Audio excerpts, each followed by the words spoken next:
had a world of my own, everything would be nonsense.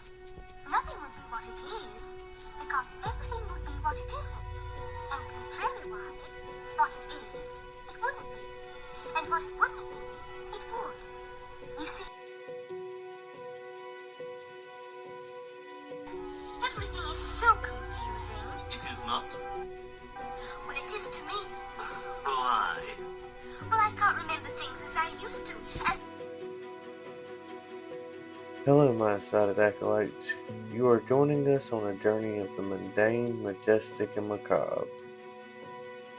You are now entering the rabbit hole.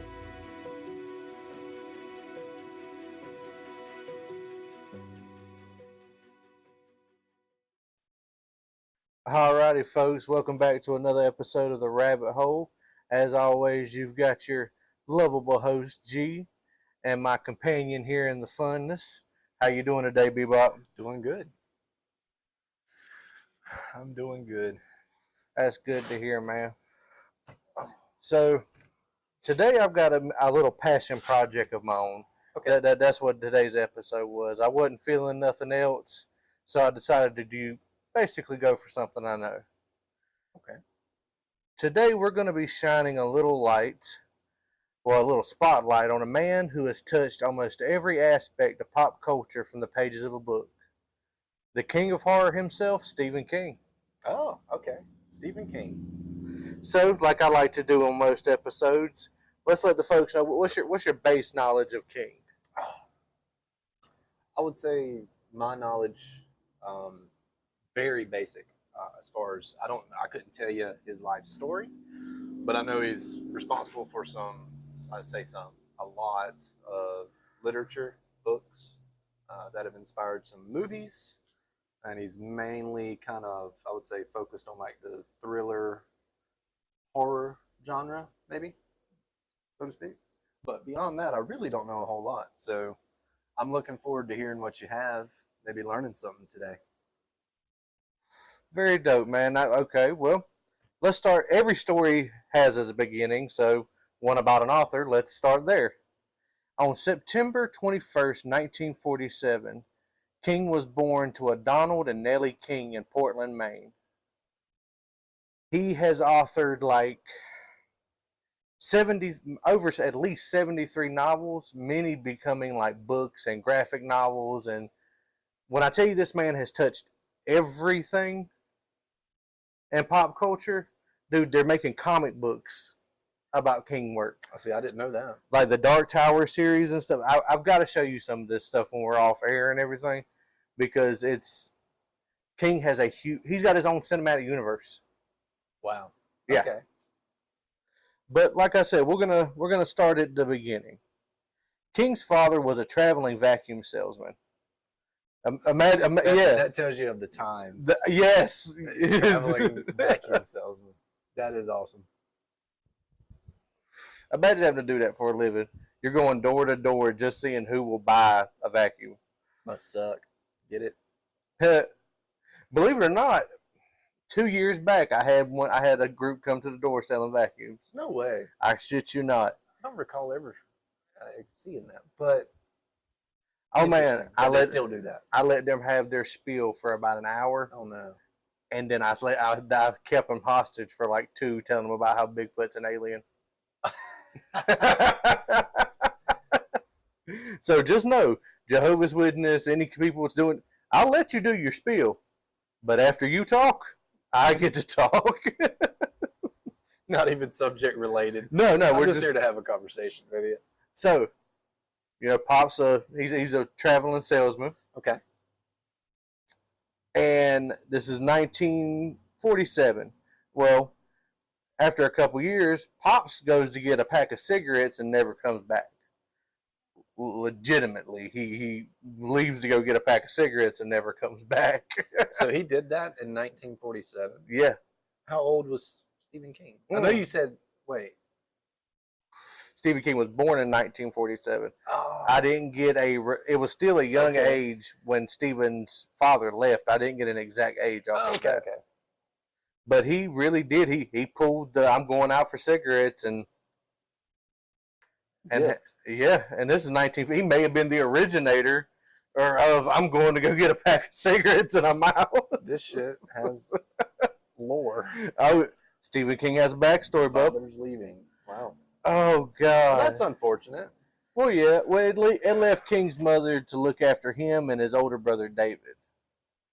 But King does give some credit to his dad about putting him on the path that he ended up following. Believe it or Right. not, he ended up finding a box of old Avon paperbacks books. Okay. And in that paperback in that box that it would come in, there was a H.P. Lovecraft collection from the 1947, which was the year King was born. I wonder if that was his dad's stuff. That was actually Wow. it was his dad's book, and actually, King states that I was on my way. Lovecraft, courtesy of my father, opened the way for me. It's weird how things work. Right? One door closes, one door opens. I See- guess. Well, let's not give him all the credit because Well, no, I'm not giving him all the credit, but I'm saying like he said he gave his father credit, or oh yeah, for leaving and maybe making him in that right mindset at the right time, but he probably wouldn't have been so interested in those books if his father stuck around. you know what? Thinking about that is true. Well, what's also crazy is there is a story that King witnessed a young friend of his get ran down by a train. How do you get ran down by a train? It's on track. Well, I guess he was smashing pennies or whatever the fuck they did during the Great Depression or How whatever. do you get ran down by a train? Ghost train. Get off the tracks. Well, I'm just saying. the story goes King didn't even. He just come home and was unresponsive, didn't say anything. It took the family finding out later that the friend was run over by the train. So Wow. I guess on top of So he witnessed his buddy mm-hmm, die. mm-hmm, Wow. By a train. because he couldn't get off the tracks. Wow. I bet Thomas the Train triggers him. That's fucked up. I don't know. Some of them fucking videos I be seeing online of Thomas the Train triggered the fuck out of me, dude. There's some scary Oh videos. gosh. Y'all want to stay up one night and just not want to sleep? Look up creepy Thomas the Tank Engine. Thomas the Tank Engine lore. Oh. Oh Lord. But after Dad leaves, I'm out to go get me a pack of Marlboros. I'm gonna holler at y'all later. Mom and them, they bounce around from family home to family home. And I'm guessing before he entered his teenage years, the family moved into Nellie's parents' home where she would care for them until their death. They still in Maine? They're still in Maine. Okay. The family home was in Maine. After their passing, she continued her role as a caregiver at a local resident facility for the mentally challenged. So, Nellie was a caregiver from the jump, I'm assuming. Sounds like a lady with a big heart. Oh, yeah. And she's going to play a big role into how King ends up when her passing actually does happen. Oh, okay. But let me go where my notes are. I kind of skipped around, folks, because I had to get that ran down by a train bullshit out of the way. So, obviously, he had a rough childhood. He had a rough start at shit. Yeah. Bounced around a lot. Saw his friend Get ran down by Thomas the Tank Engine. Yeah. And mom's always taking care of folks. I imagine having to work for an old school, like, mentally challenged facility. We in America have not had a good history with mental health facilities, Yeah. especially not back in the day. So let's talk a little bit about the real, like once we started to know King. Okay. We've got a good little basis of like, yeah, troubled youth and stuff like that. But I want to talk about the novel that rolled King from just selling short stories in men's magazines to actually having a publisher, man. Okay. Have you ever heard of the film Carrie? Yeah. His novel, which was actually his fourth novel, was accepted by Doubleday Publishing Company in 1973. 73. 1973. So he was just shy of 30. Pretty much. Trying to keep a timeline on his life because it sounds like we're kind of going through these events. So right before 30, he hits a good strike, I guess. Gets Well, a publisher. Basically, what happened was King was he taught English classes and like he remained a teacher even while he was selling like books and stuff like that. But that's really where he gets his start, like teaching English classes and stuff like that. So basically, when this book set off, his phone wasn't even on. Like the publishers couldn't even call King and be like, "Hey, man, your book's hitting it. Like everybody's about to get it." It was actually a friend, an editor from Doubleday Publishing Company, that sent him a telegram. But now we're definitely going to go. Speaking of the times. Speaking of the times, Yeah. and the telegram said, well, it was in the spring of 1973 when he got this telegram. And it said, Carrie, officially a Doubleday book. 2,500 advance against royalties. Congrats, kid. The future lies ahead. Wow.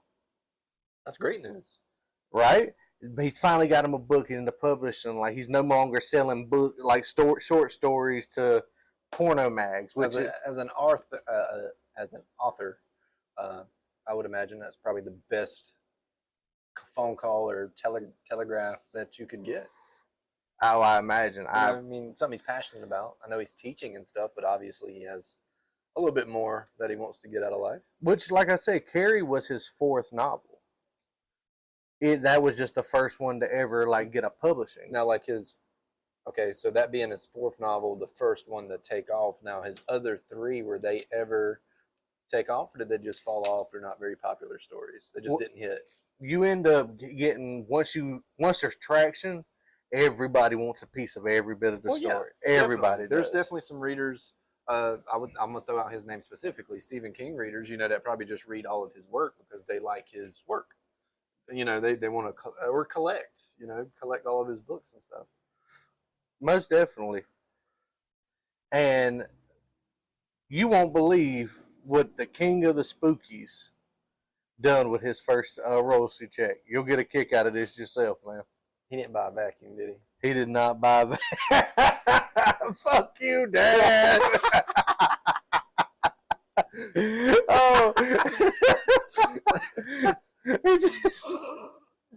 Angry vacuuming.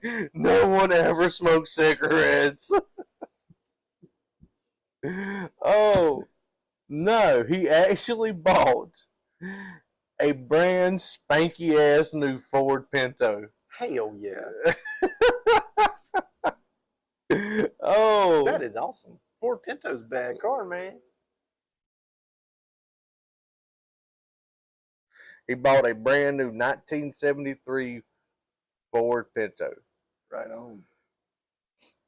And he pretty lanky dude, big old tall fella. He folded up in that small bastard. Yeah, he did. Oh, he folded up in that small bastard. Ford Pinto. That's cool. Well, he, probably what he wanted. Oh, he wanted a hot rod, son. But they did put V8s in them. Right. The same. You want to hear another neat fact about the Carrie movie? Yeah. Or Carrie book? It only took 3 years in 1970s for the book to be adapted into a movie. That's pretty damn quick. Carrie come out in 1976, the movie. Wow. Which we all remember the Carrie scenes. And of those of y'all who haven't seen any King's work, because, you know, we're just over here rambling for the sake of us at this point, Carrie was basically a story about a high school girl who was not only dealing with all of that. I mean, we've all heard Taylor Swift songs. It's hard to be a high school girl. Mm-hmm. You know.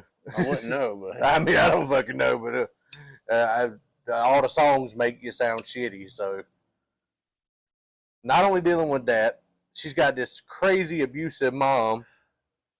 You remember the Jesus Closet? yeah. You remember that's some scary shit. Did they paint Jesus to look like that to scare her more? Like, because I don't think you can buy a Jesus that just looks that scary. No religious organization is selling a scary Jesus. I don't know. Did you see the Easter Bunny in the 70s? Ooh, yeah. Hold on. Anything, That's creepy. any mascot in the set. I just called Jesus a mascot. I didn't mean to do that. Fuck. You better get that squared away. Yeah, I might fix that later on. But Jesus and mascots should not be scary. I agree. But yes, I mean, I don't know. Stuff in that era was just creepy. Like pictures of kids dressed up for Halloween, like was legit. They looked creepy. Terrifying. Very creepy. Those fucking dollar store plastic masks of like just Perfect example. The Rob Zombie Halloween movie. The clown mask from that shit. Oh yeah. That's perfect example of what, and they wore that shit to school. Yeah. It's just pictures of classrooms of little demons and shit. Terrifying But to me. yes, and hell, that's what this kid fucking grew up on. So of course, like, well, no, hell, in the 70s and shit like that, he was the teacher of the fucking class. Yeah.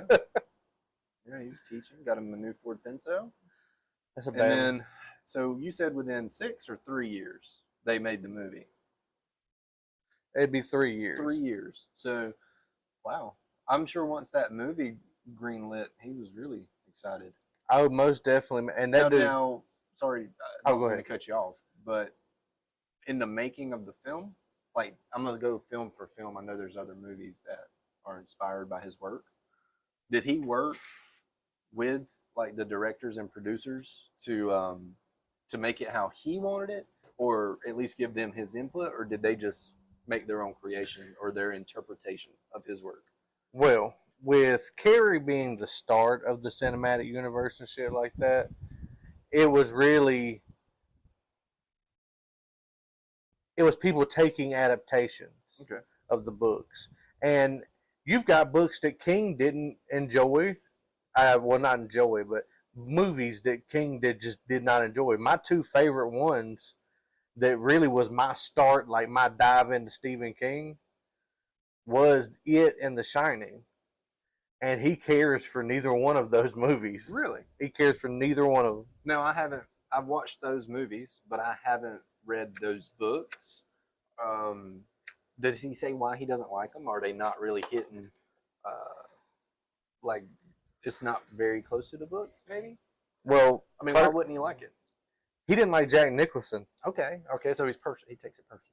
His tweets lately. Have you seen his tweets lately? I have not. Oh, he's very. I'll let the viewers kind of figure that out. Oh, you'll have to show me later because I'm gonna tell you folks again. This is a He's very rap. liberal. No, really. Yeah. I don't know if it's because like this whole Elon Musk thing behind Twitter had like he was like offended. Was he? Yeah, but that's recent. I'm talking about old school Crazy No, Jack. I know. Well, When he played the Joker and, Jack Nicholson. yeah, Jack Nicholson. Like this, I'm gonna tell you, I love Jack Nicholson in The Shining. I mean, yeah. That was wonderful, and I've read the book. Hell, one of my favorite books that I used to listen to when I done security was It. Yeah. I think I listened to It and read it at least 4 times. That's one of my favorite books, and the movies do it some justice. Well, I would say, and I'll speak for the most part of movies that adapt from books. You can never fit all the information of a book into a movie. No. Like you're not going to hit every point, every saying, every phrase. They just don't do that.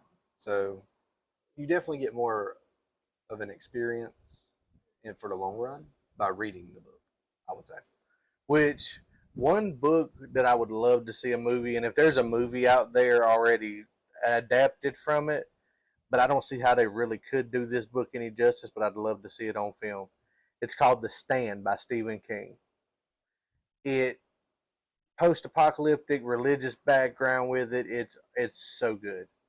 It's an end of days story, and part of the reason I feel like Stephen King hates fat people. Really? Oh yeah, I'm a firm believer that Stephen King deep down hates fat people. Why do you say that? Because every victim, every fat person in his stories is either a bad person or a victim. And the only time they become good is when they become skinny and fit. Okay. It's a correlation. Fat is always something bad in a Stephen King movie. And as a fat person, I'm okay with it. I don't really give a fuck. But Okay. I mean, it is a theme that I have found. and he's pretty lanky and tall, so he's never been a big person himself. Okay. Now, on these movie projects, or let's say the first movie project, because you're saying he got his first royalty check and he got a Pinto. Did he get anything like money wise from the first movie, or because it was an adaptation? I think the numbers I saw for when they bought the rights to Carrie, it was either So they had to buy the right. they had to buy the rights. It was either 40,000 Back then, or 4,000. probably I 4,000. think it's 4,000. 40K in 1976. Yeah, I think it was That's a 4,000. lot of dough. They spent 4,000 on the rights, and he even had to split it with Doubleday Publishing. Yeah, well, that's how it works. Funnel it down. And so basically, yeah, Stephen King probably got paid 2,500. Which is still a good payday. Which, yeah, if you look at it, he made $5,000 off of Carrie in 70s. in the 70s. I mean, in the 70s, that's a lot of money. And that's probably where like the alcoholism and the cocaine use come into. He had too much money. He didn't know what to do with it. Well, that and like we were talking about The Shining, when his mother passed away, he ended up moving to Connecticut, Colorado, and that is where near the place where the hotel from The Shining actually is, and he visited the hotel. I know, folks. I should have wrote the fucking name down. The Stanley Hotel. Now the fans can't be mad at me because I know what the hotel is. Ha ha. But I remember like watching that movie, the opening scene where they're like driving and it shows all the scenery and all that. It's a pretty area. Oh, dude, that's an actual hotel that Yeah. you can visit, and just like in the movie, it shuts down for the winter parts of the year. Like King actually remembered seeing a sign like "No access after November 1st."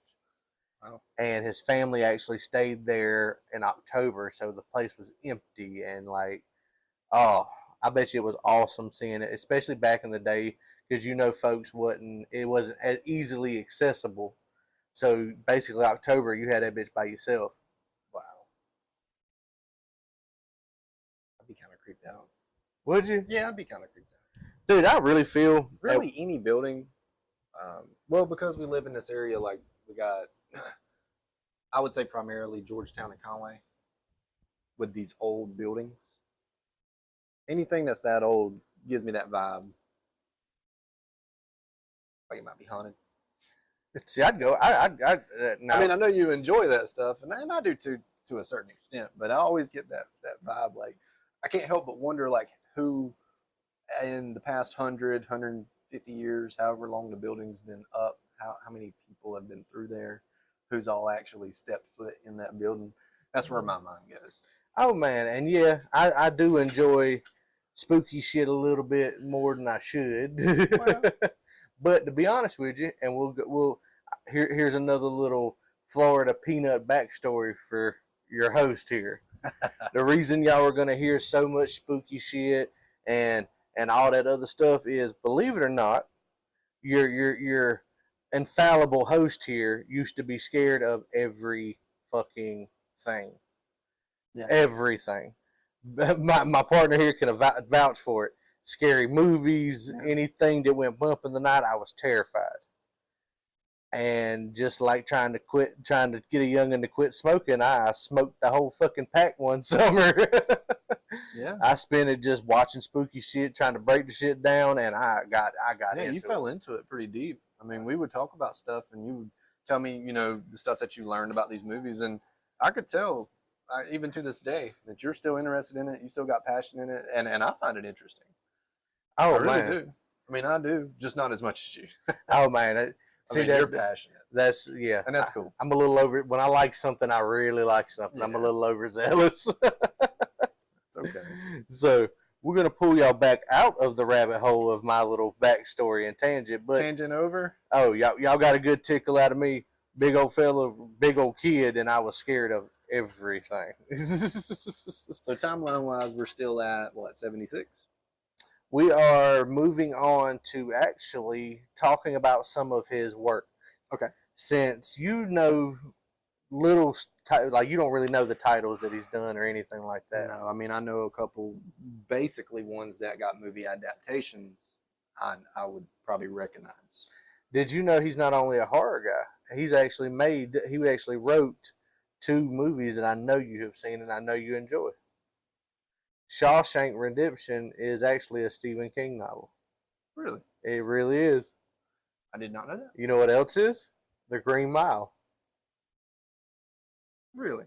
Yes, sir. So those are his works. That is him. Wow. Even the movie, like that, like.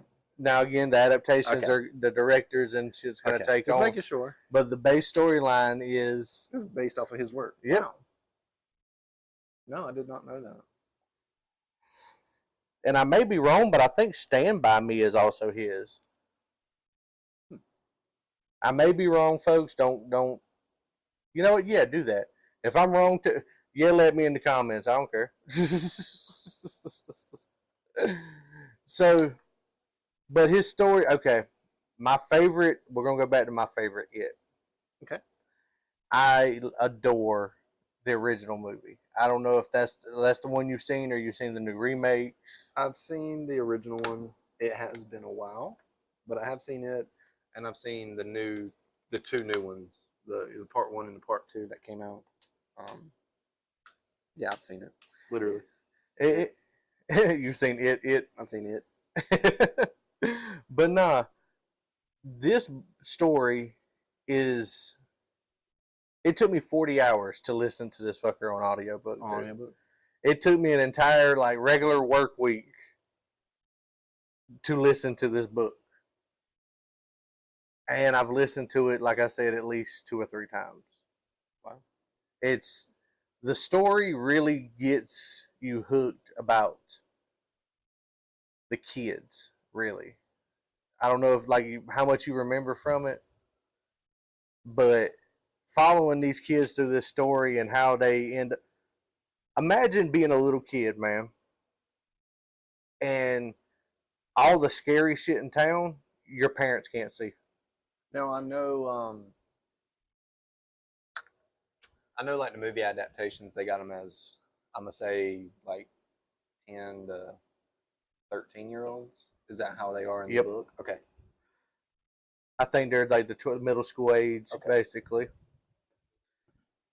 And it deals with a lot of like touchy subjects. It has a lot, like the original book has a lot to do with racism and stuff like that, especially with the times and shit. Like, you've seen the movies and stuff. Have you ever heard about the Black Spot? You remember the little boy, God almighty. I cannot remember his name, but the little black boy that joins the group after the guys were bullying him and they caught him at the reservoir throwing the rocks and all that good stuff. Okay. In the book, his parents originally get trapped in a bar, like a club that were only African Americans allowed. Like basically they built it for them because they couldn't get anywhere else. And the town, because of the monster, it burns down. They blamed it on the black people? they burned them inside of it and never talked about it again. Why? Because they thought that they were behind it, like behind this stuff happening. The it just makes people do the worst that they could possibly fucking do. Ah. Okay, I get what you mean now about that. Hell, there was this one kid in there that didn't feel any fear. Like he didn't believe anything but him was real in the world. Wow. It was touching stuff like that. And it also touched some shit it ought not to have. A lot of people talk about the scene in it that's very, very, very. I don't understand. Have you ever heard of anybody talk about the bad scene in it? The original? Yeah, not the movie, but the book. Oh no. Is it that bad? Yeah. Really? I don't even know how to approach it on. To not become children anymore, like in the eyes of morality, Beverly lets all of them underground. Underground? Yeah, they was in tunnels and shit. Oh yeah, dude, the original book, they climb under tunnels like miles up under the damn dirt. Wow. Oh yeah, it's What's the name of the city? Derry. Derry. I was trying to think of it. Derry, and he actually uses the town and stuff where his home is. He brings it up, Bangor, Maine. They actually have an estate there. Him and his wife. But yeah, the house really does look like something that somebody writes horror movies would have, dude. It's a really nice estate. The fucking fence outside has spider web designs in the fence. Go into the fence? Oh yeah. That's cool. Shit's slick as fuck, man. But some of his other titles that I enjoy is Salem's Lot.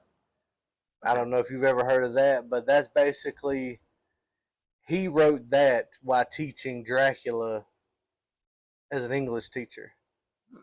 He basically wanted a story where Dracula, what would a New England town do if Dracula moved in next door? Like everyday life. Mm-hmm. Huh. See, I didn't know you ever did anything about vampires or Dracula. I didn't know that. Oh yeah, man. See, I'm like we said in our first episode, the hills have fangs. Yeah.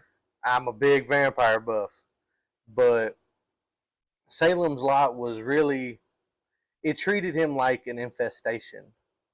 Like, was he doing good things or was he being a menace? What do you think? I think he was probably being a menace. He was definitely being a menace. I mean, I didn't know if he like legit tried to like make it work. Oh no. He was looking to harvest some food and shit. He was getting some thralls. And... Oh yeah, he was wiping towns out. And there's a scene where this little kid is obviously, like, because it's an older movie, held up by these strings and like standing on something, looking in a window trying to get his brother to tell him to get in, and it's creepier than shit. Like, the little kids in old Stephen King movies are fucking terrifying. Like, because I know you've seen like the Pet Cemetery. Yes. Did he do Children of the Corn? I don't think so. Okay, I'm just wondering. I was also thinking if he had done Lost Boys, but I don't think Lost Boys was his. Yeah. What he did do, like I said, I have to get this out of here.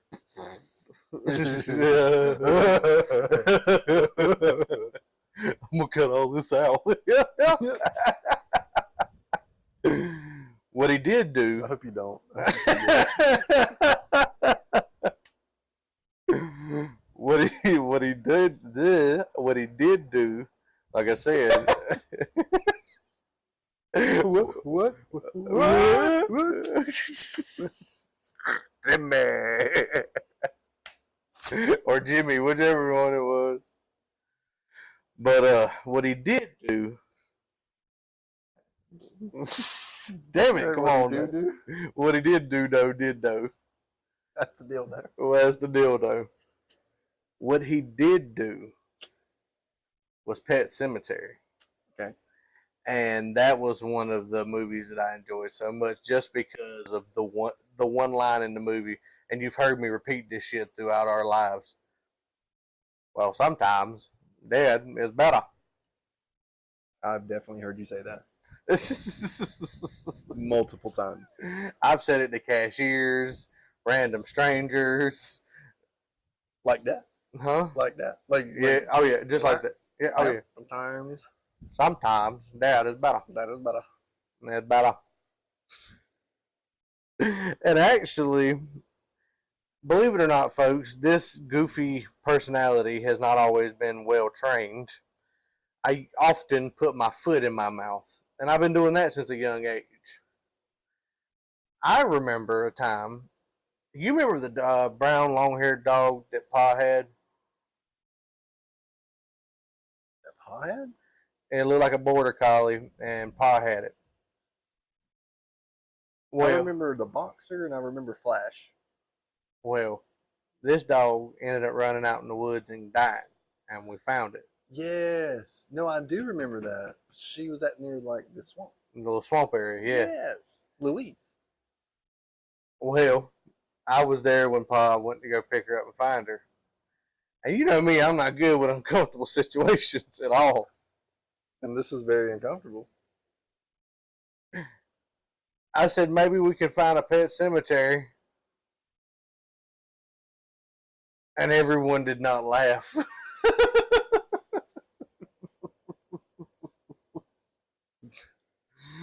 Your intentions were true. It was. Oh, I Your tried. execution just wasn't there. Hey, it's all about timing. It's all about timing. Like comedy and pulling out, it has that in common. It's all about timing, Words to live by. right? Just like don't never stick your hand somewhere you wouldn't stick your dick. A guy with 3 fingers on one hand told me that, and I feel like I could trust him. Yeah. Okay, folks. Let's get to something a little fact that tickles me about Stephen King. You know Cujo, right? Yes. He don't remember that Is it because of the cocaine? because of the cocaine. I remember Cujo. The movie. Yeah. That was I'm decent assuming movie. it was a book. Yes. Anything we talk about today is going to be a book. So at no point did he have any hand in any of the films. I don't believe Okay. so. So all he did really per film was just sell the rights. Yeah, that or the publishing company would have, I imagine. I'm just making sure that I'm on the following this. So he does not remember doing Cujo. He don't remember writing a book about a crazy man-eating dog. Which, after watching Cujo and knowing a little bit about the story, I definitely see the cocaine in it. There's definitely some cocaine in that Didn't writing. the dog get bit by something? And that's what made it. I think Like so. bean? Like ravenous or some shit like that. Big old Saint Bernard. Hell, all they needed was a crowbar up the trunk of the car. Pistol. Yeah, that is. You know what? Cujo was a lesson, y'all. Carry. Wasn't there a scene in the movie with like the sheriff? He had like his little 6-shooter, his revolver, and something happened. I think Cujo got his ass. I'm not gonna lie to you, bud. You don't remember it either? Cujo's one of those things that I kind of look past on Stephen King works. Really? Yeah, I not in my remember top. I like Misery better than I like that one. Kathy Bates paid the fuck out of that lady. Have you ever seen that one? Misery? I don't think I have seen that. Oh God. Okay. Author writes these books, and he goes out to this cabin, like to get his juices flowing, trying to like. So you wrote a book about a guy writing a book? No. Yeah. Stephen King did. I thought you were talking about the other guy. See how confusing that dumb shit is? That is confusing. He also, well, think about it. That The Shining is about an author. Yeah, it is. Somebody's a little self-absorbed. A little bit. A little bit. You do be self-absorbed, but nah. Talk about a man who won countless fucking awards. Oh man, but no. This like he's writing a book. He's trying to go isolate himself down on a third. He gets it wrote. He wrecks his fucking car. Just so who happens to find him is his biggest fucking fan, which is played by Kathy Bates. Okay. This chick beats the shit out of him, like dopes him up on shit. And she's a fan? Oh, Or she was just trying to keep him to herself because she was a fan. she stand that motherfucker is what she did. Oh, it's a really good movie. You really ought to see that one. Sounds pretty wild. See, personally, I want to be famous, but I don't know if I could be that famous. You really want to be famous? Like, do you think that would be fun? No. I don't think so. I don't want people wanting to know everything I'm doing. See, no, that I want to be able to go walk stuff. People hand me shit. That's the kind of fame I want. Oh, Mr. G, here you go. Here's a free supper and whatnot. That's the kind of fame I want. Hell yeah. I think I can do that. I want to be somewhere between old school NASCAR driver and Like Dick Trickle? like, yeah, Dick Trickle.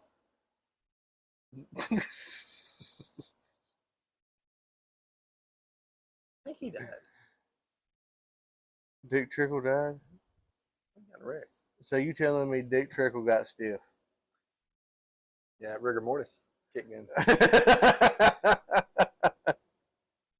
Yeah, that's your $5 word for today, huh?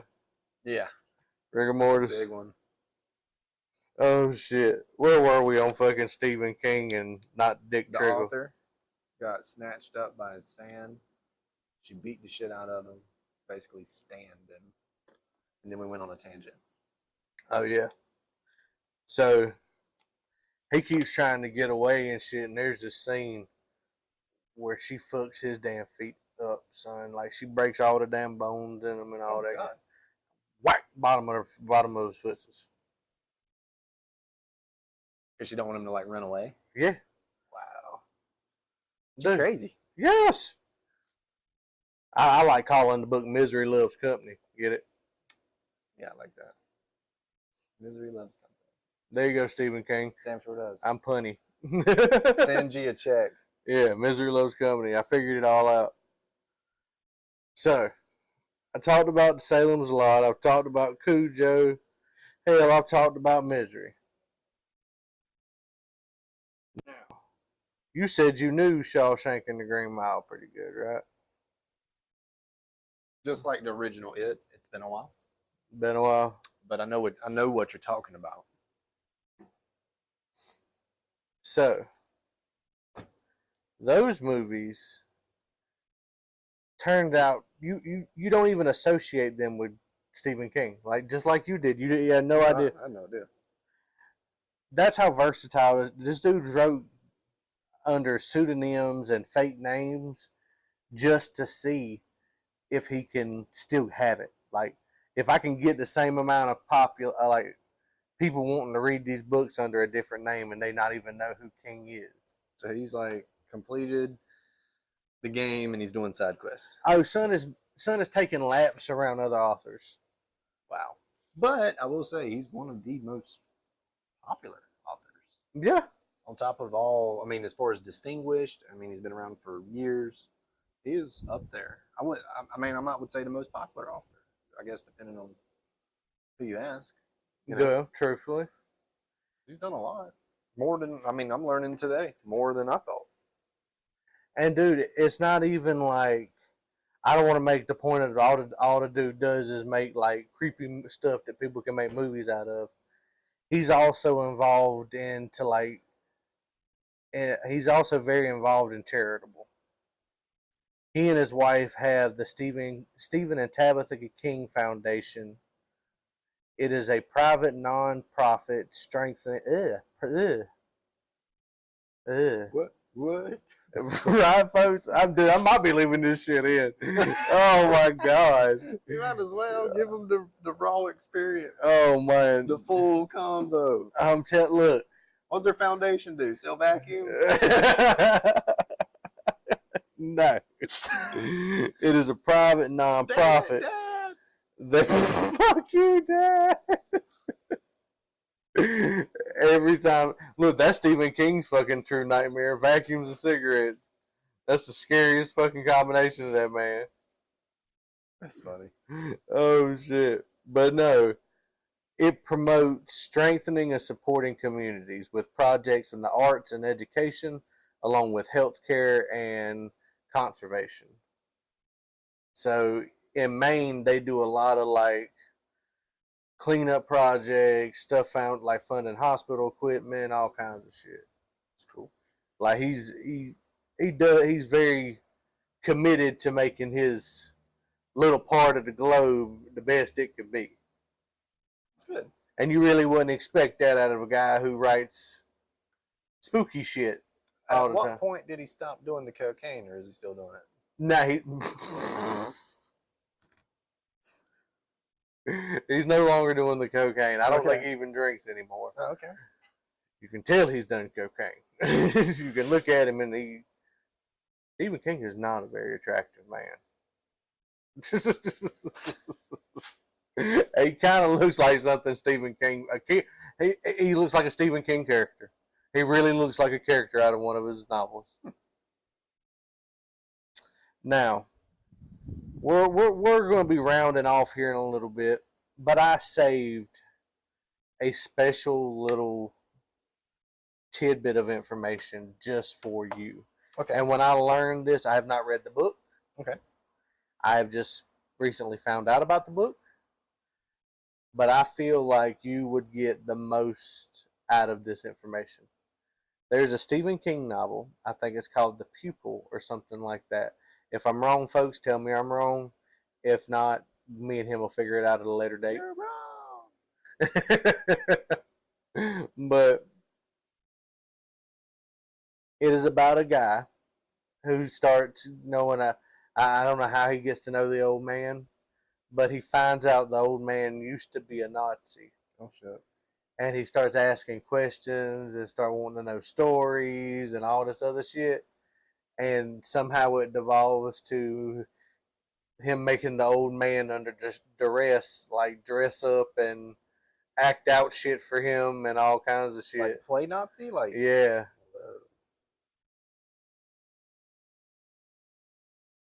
And I felt like that would be right up your alley. So now is this a newer work or an older work? I'm not entirely sure. I'm just hearing about it. Okay. But you know me, I'm all over the place. No, just to clarify, he's still writing books. Like he's still Yes, I believe so. Writing and making new work. Yeah. Okay. The Pupil. That's interesting. If I get my hands on a copy, you will be the first to know. Not a Nazi, of all things. Just imagine being the superintendent or like the maintenance guy for that building. Is he Jewish? I don't know. I think I'd understand the story more if he was Jewish. I'm just curious. You know, that's kind of a weird thing to write about. Are you talking about King? Yeah, is King Jewish? No. King's not Jewish. Oh, okay. I don't think, no. Okay. Yeah. Fuck no. I mean, not like fuck no, but meaning, nah, fuck it. That's not what it is. God, one day my slip ups is going to get us canceled. That's what it's going to be. It's going to be. We'll get the attention. Oh, what would be worth it? You know what you were fussing about before we recorded, right? Okay, fuck it. I'll say it on the air. I don't give a fuck. All right, say it. First of all, I have been on TikTok lately, and these motherfuckers are pretending to be NPCs, like from video games. You know, the ones that only say 4 or 5 things. I was an adventurer once. Then I took an arrow to the knee. Shit like that. So, people are sending these guys the equivalent of money over this TikTok app for doing that over and over again. Just saying the same shit over and over again. Yes. And look, y'all may not like my content, but there's actual time and effort that goes into this. No, like I 100% can back you on that because I like how we do things as far as you, because this is kind of your passion project, doing the podcast. You came to me one day and was like, "Hey, let's start doing a podcast." Cool. I'm totally down with that. Me and you, this is kind of a conversation that me and you would, and in our previous episodes, are conversations that me and you honestly would normally have. We would have been talking about it anyway. All we're doing is recording it and sharing it. So, you know, if people are interested, like the podcast that I know I listen to and you probably listen to are simple conversations that people have. I just find them interesting. Truthfully, yeah. So, yeah, this is just a simple conversation between me and you. And it's pretty, I enjoy it. I really do. And I like that you picked the subject. I know very minimal. You might tell me like, hey, this episode is going to be about Stephen King. And you might tell me it like 15 minutes before we start recording. But that's the refresher that I have. That's it. You got the information. I like it. And I look, I put effort into it because I love doing this stuff, man. Like you said, I would have been talking about this shit anyway. Mm-hmm. The minute I learn something, it comes out of my mouth. I'm like, my mom called it being a smart ass. I like calling it being a child of knowledge. It all depends on how you cut the cake, honestly. Now, I know we went on a tangent just now, which happens. That's going to happen anyway. So we had the foundation. So I'm assuming, like, as far as your research goes, is there any, because you saved that tidbit about the pupil,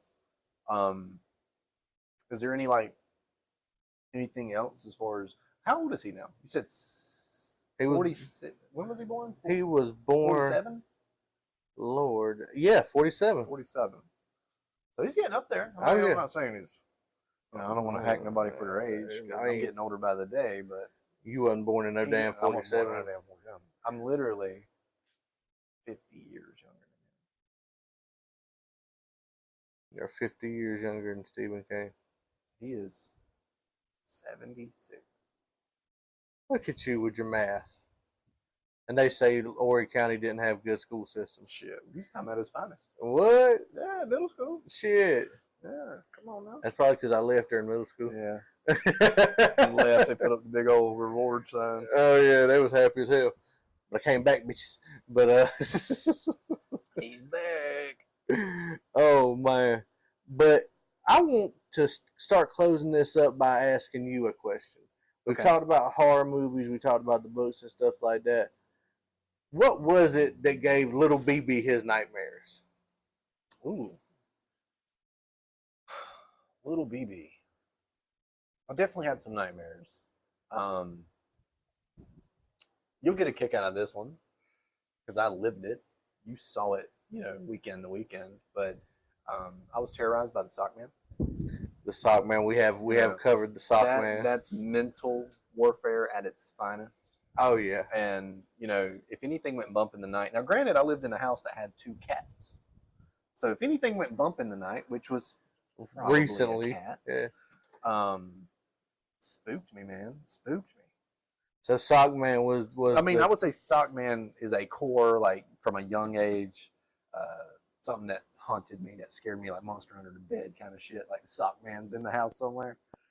But as I got older, and like as far as fears, shit that scares me that I've had dreams about. I've had dreams that a rattlesnake was across my legs, and so I woke up and didn't want to move, like sleep paralysis kind of shit. Oh shit! And I also have this one dream where my bed is floating in the middle of the ocean and a big ass shark is swimming around it, just cutting circles.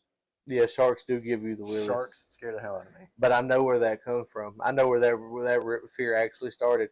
You had a fucking toy when you was little that went in the damn tub, and the minute it went in the tub, that somebody looked like a real shark. It moved. I don't know how it moved or why it moved, but that motherfucker would go around you in the tub. Terrifies me. Yeah. I mean, like that fear of mine, sharks and crocodiles, but more sharks than crocodiles or alligators, Like I used to, I'm like as a kid now, not nowadays, but like I would get in a swimming pool and be worried about fucking sharks. Like that's how scared I was of them. Bro, you A damn swimming pool. Like they don't even, like they can't even keep a great white shark in an aquarium, and I'm worried about a shark in a swimming pool. Yeah, I used to be very scared of this. What kind of Bond villains were you swimming at? Like, yeah, they got lasers on their head. oh my god! I'm gonna tell you what. If that was a fear you carried today, that would be hilarious. No, I am still scared of them. Like I have nothing to do with the ocean. I don't get in the ocean. And I don't live at the beach. live at the beach, but I don't have nothing to do with that. No. I'm not that scared no more of them. You know, I understand that they're out there, but no, I don't. It don't keep me up at night worrying about a shark. I can tell you mine, and it's got to be bad because, folks, y'all can't see us. We haven't got that far ahead. We're doing video and all that other good stuff for you yet. No, we gotta wait. But We gotta get a good following, and then we'll do like one of them face reveals. oh yeah, And you'll be B, I'll be G. oh, we just gonna switch it up on their ass. They don't know. They don't know. Just don't talk. No, yeah, just don't say shit, cause yeah, y'all know them. But I was always a big dude. Always been a big dude. Even when I was a kid, I was taller and bigger than everybody else was. My big ass was terrified of dolls. Oh yeah, yeah. I mean, I have a little as a kid had a little bit of fear of them. It probably didn't help that one of our family members literally had Chucky, Chucky's Bride, and Shitface, Both actual size dolls. that is where the shit rooted Oh, from. yeah. Every time I turned around at my grandparents' house, them motherfuckers was around a corner, peeking behind a couch, Like, fucking in the bathroom. like Chucky. Like it's not something that looks like Chucky. And It we was talking a about- Chucky doll. We talking about stapled together Chucky too, not like Child's Play 1 and 2. Like Yeah, not the friendly looking one. no, this wasn't good guy doll. Like this was Chucky, and you imagine, okay, me and B sitting there playing video games as a kid, and you know you're holding your pee because you don't want to stop playing, holding your pee because you don't want to stop playing, and then you run to the bathroom real fast after winning the game, and there's Chucky on the toilet.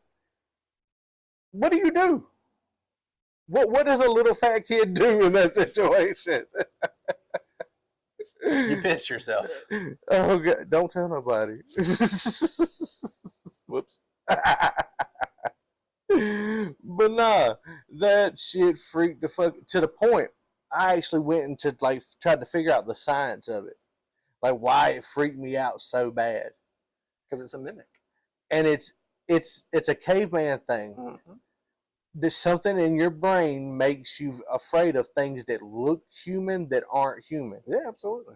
And that's why we have a fear of mannequins and dolls and stuff like that. And that's what I was going to say, like with your question, and I was thinking about it, like progressing from a kid to a young man to eventually a man, whatever you want to call me.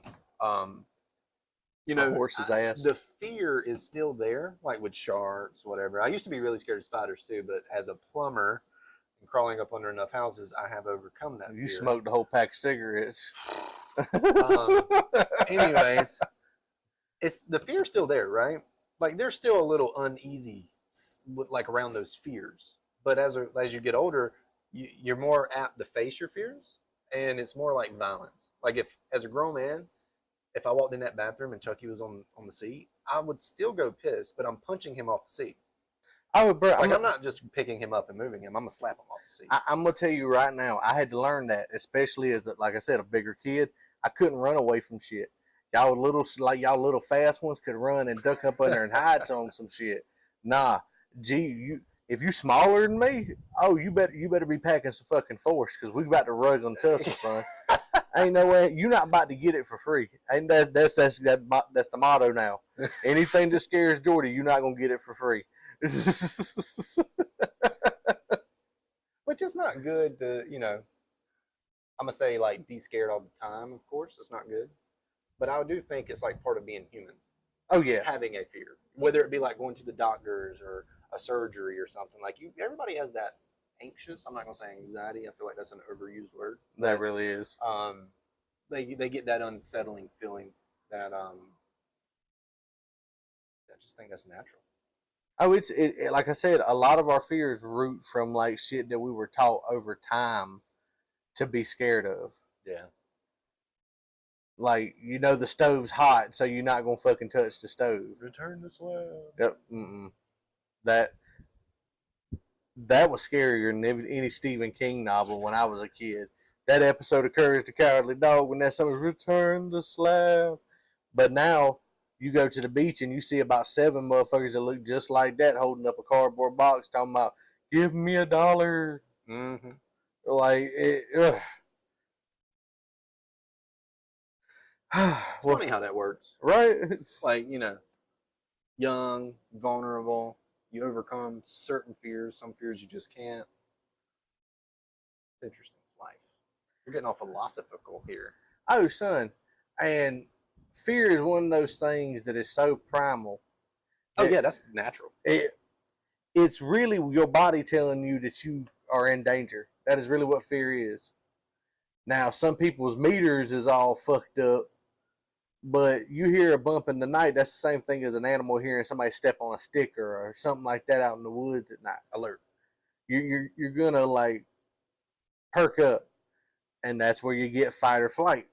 Big fella like me, we just gonna have to fight. I had a buddy one time, I won't mention his name, but he literally like pulled his gun out, went through his house in the middle of the night because the ice maker dropped ice. That's what it was. The ice But maker. he was so startled by it, it made such enough noise. I mean, pull out the gun, run through the house, do a sweep. Were you there at the time? No, I wasn't there. He Oh. was telling me about it. The only reason he knew it was the ice maker is because it kept dropping ice. Like, it kept rolling the ice. But it startled him, you know? Hey, fear's a funny thing, man. You have people freeze up. And timing. What we talked about earlier. Oh. Comedy and timing. You know, that's all how it works. Like, I could see a shark coming, and I know I see it. I'm not scared of it. I see it. But if one pops up beside me and I didn't see it, You pissing I'm all over terrified. you. Oh, you gonna piss all over absolutely you. terrified. Oh, you about to season his meat is what all you gonna do. Oh. Which, it really all depends on how you look at fear. Because, yeah, you hate it, but we all look for it. We really all just look for it at the end of the day. All of us watch the scary movie because, oh shit, that motherfucker, yeah. Yeah, definitely. We I all love go- a good scary movie. We all go to the haunted houses. We all like it. It lets you know you're alive at the It's end a of the day. thrill, yeah. It lets you know you're alive. When you get scared, your heart starts racing. I mean, it's a rush. So basically, I'm guessing closing quotes could be, Stephen King has made more people feel alive than most people would in an entire lifetime. That's a good one, yeah. You like that one? Yeah. And I've learned, and I hope our viewers have learned some things today about Stephen King, because I did not know a handful of things that you had on your research. That's interesting. I like to tell folks, and if y'all made it this far with us, as always, we truthfully appreciate it. Oh, yeah. It's just two guys trying to entertain folks and maybe teach you a little something. No, I'm not the biggest bookworm, and I'm not going to deep dive into every little topic, but you're going to walk away with a little nugget in your pocket, if nothing else. But the question of the day is always going to be, well, not always, but question of the day is going to be, what made little you scared? What got you to go bump in the night? And why do you think you're scared of it? Exactly. Think about And it. why are you scared of it? If you got any answers, you want to tell us any stories, as always, you can like, subscribe, and leave a comment. I will always send something back, and you will definitely talk with you. But until next time, this is G. This is B. Y'all take it easy.